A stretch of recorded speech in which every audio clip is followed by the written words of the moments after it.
Nanjombona ny lanitra ety Ankadimbahoaka. Hatramin'ny omaly, nanjaka ny fahangina paoriana indray nandavanandron-dreto fianakaviana ravatra an'reto.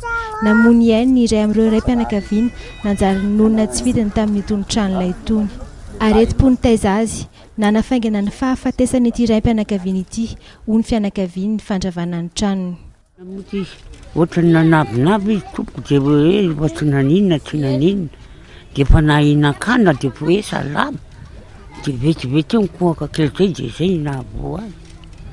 Izany mihitsy tompoko, tena mangatsiaka sisy hampanana. Dia zao ve tompoko ny ainana fa izany hoe efa anjara amen'Andriamanitra anainga amin'izao zavatra zao tompoko.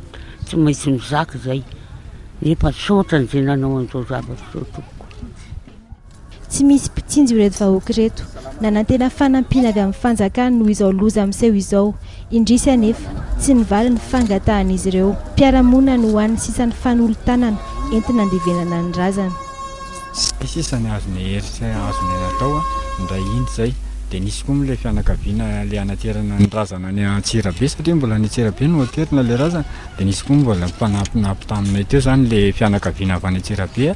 Dia izay zany izay ny fanambatambatra ho atao frais zao. Ary mbola olana ihany koa na amin'ny frais ary satria mbola tsy fantatra na ho ampy hatramin'izao.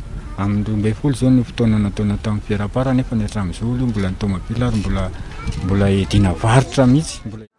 Ambolana maro izay no nisy ny fifandirana teo amin'ny FILATEX sy ny vahoaka monina ety amin'ny fitoerana ity.